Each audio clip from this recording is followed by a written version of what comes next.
we are why we are praying for our nation. Number one, sisi si wachache. Maandiko inatuambia katika ni kitabu cha Ezekiel, si ni kweli? He looked for a man to stand in the gap for the land and he found none. So the qualification of God not bringing judgment on any place or on any land is one man. Bwana asifiwe sana. Na tunaambiwa katika kitabu cha Mathayo 18:19 that whosoever you shall bind on earth, whosoever 2 or 3 shall agree here on earth, it shall be done for them by their Father in heaven. Whatsoever they shall bind on earth shall be bound in heaven. Whatsoever they shall loose on earth shall be loosed in heaven. Bwana asifiwe sana. Na nataka kueleza why it is very strategic for us at this time kufanya hii prayer and fasting for our nation. Kitu ya kwanza tukisoma Judges chapter 6, nitasoma katika itasema, and the children of Israel did evil in the sight of the Lord, and the Lord delivered them into the hand of Midian 7 years. And the hand of Midian prevailed against Israel, and because of the Midianites the children of Israel made dens which are in the mountains and the caves and strongholds. So it was when Israel had sown, nataka mshike hiyo hapo, walipopanda, when Israel had planted their crops, the Midianites, Amalekites, and other eastern people invaded the country. They encamped on the land and ruined the crops all the way to Gaza, and did not spare a living thing for Israel, neither sheep, nor cattle, nor donkeys. They came up with their livestock and their tents like swarms of locusts. It was impossible to count them or their camels. They invaded the land to ravage it. Midian so impoverished the Israelites that they cried out to the Lord for help. And when the Israel cried out to the Lord because of Midian, he sent them a prophet who said, "This is what the Lord God of Israel says. I brought you out of Egypt, out of the land of slavery. I rescued you from the hand of the Egyptians. I delivered you from the hand of all the oppressors. I drove them out before you and gave you their land. I say to you, I am the Lord your God. Do not worship the gods of the Amorites, in whose land you live, but you have not listened to me." Bwana asifiwe sana. And it is because of this God sent them a deliverer called Gideon. Wapendwa, nawaambia, one of the things we learn from this text is that the devil works in patterns. Tunaona ya kwamba kila wakati Wanaisraeli wakipanda mazao yao,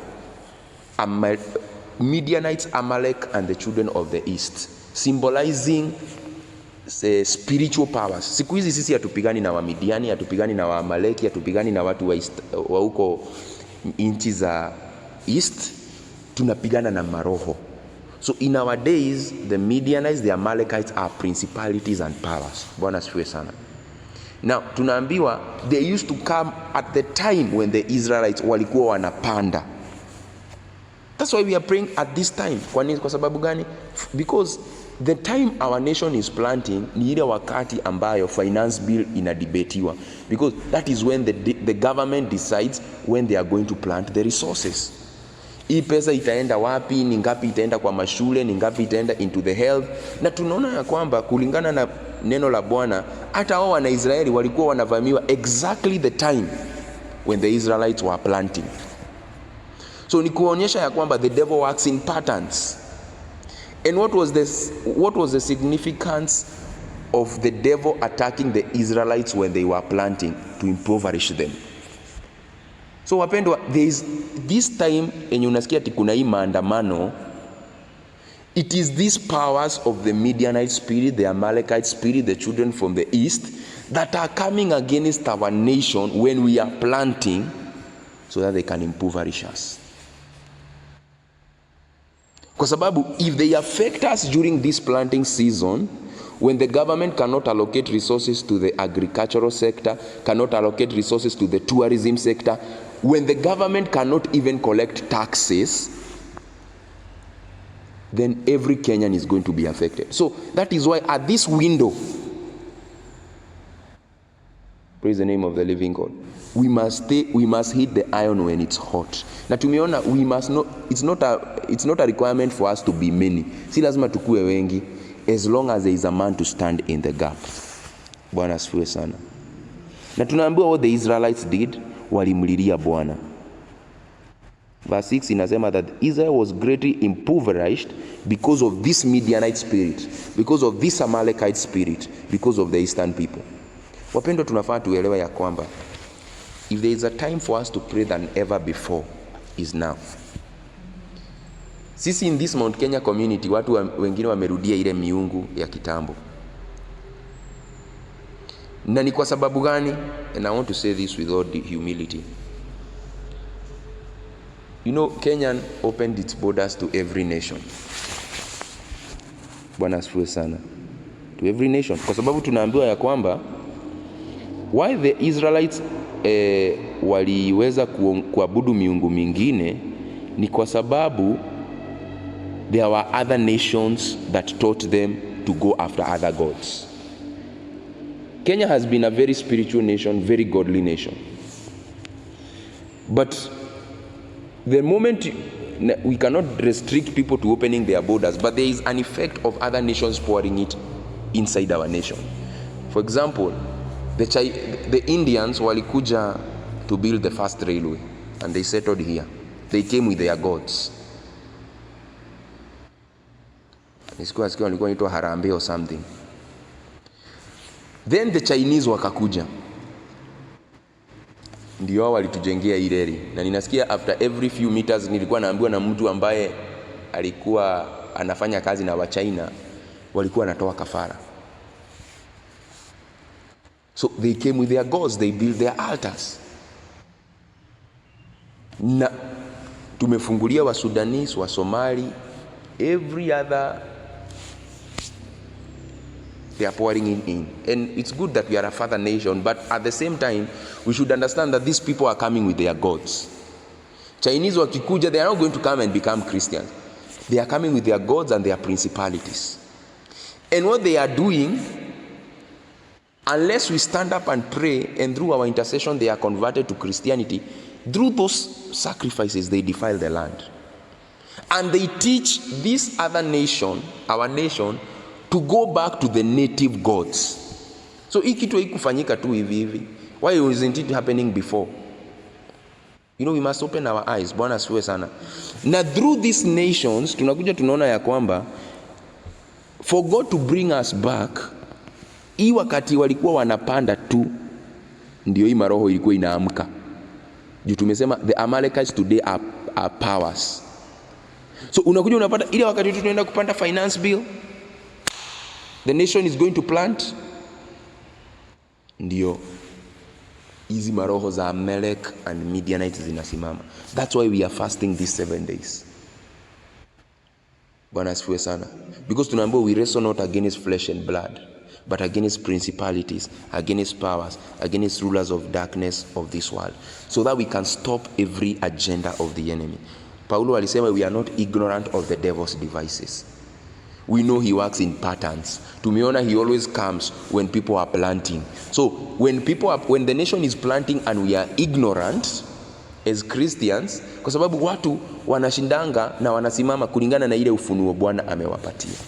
Na kwa sababu sisi Bwana ametufunulia ya kwamba hizi maroho zinapigana wakati inchi inapanda, ni sisi na sisi tuweze kusimama katika nafasi ya inchi yetu, tuweze kuiombea, na tumeona sisi si wachache.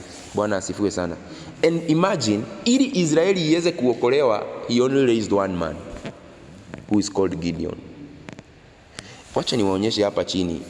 Bwana alipomtokelea Gideoni, ndio nikuonyeshe Bwana haitajingi watu wengi. Judges chapter 6 verse 14 inasema, and the Lord looked upon him and said,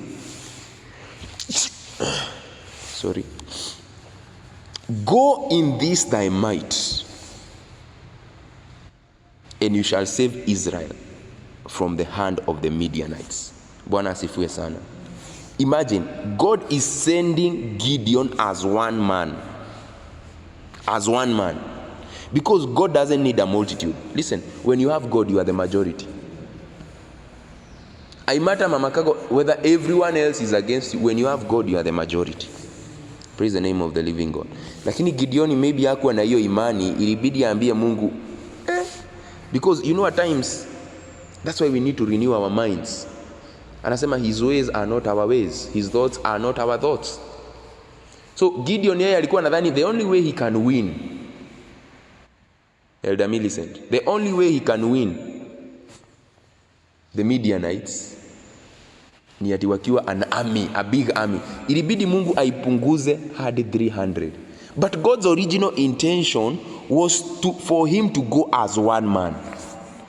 Si Musa alipigana na majeshi ya Egypt akiwa mtu mmoja.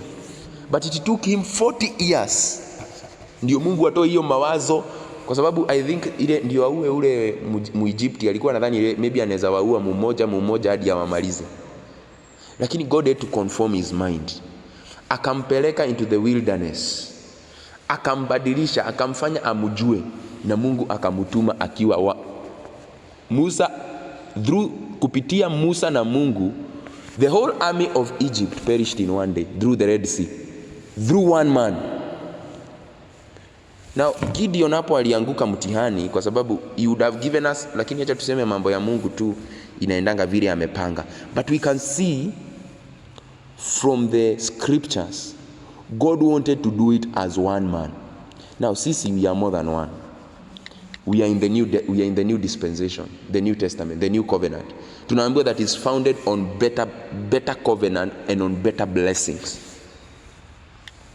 Bwana asifiwe sana. So sisi we will prevail. We will stand in the gap for Kenya. Tutafanya what we are supposed to do. Praise the name of the living God. Alafu we inspire others to do so. Bwana asifiwe. Hebu angalieni Judges 6:16 ndio muone kile Mungu anasema. Bwana alimwambia, and the Lord said unto him, surely I will be with you, and you shall smite the Midianites as one man. Mama kako mama yako inasema nini? And the Lord said to him, surely I will be with you, and you shall keep the Midianites as one man. Yani Mungu alikuwa anataka kujipatia utukufu na Gideoni, lakini sasa Gideoni akaingisha shaka. Unaona Mungu alikuwa anataka kufanya akiwa na Gideoni kama vile alifanya na Musa, ama vile alivyofanya na huyu alikuwa anaitwa nani, huyu mwenye alitolewa macho, Samson. God was working with one man. Lakini sasa sisi tunaambiwa even though they will stand against one, two, a threefold cord is not easily broken, and we are even more than three.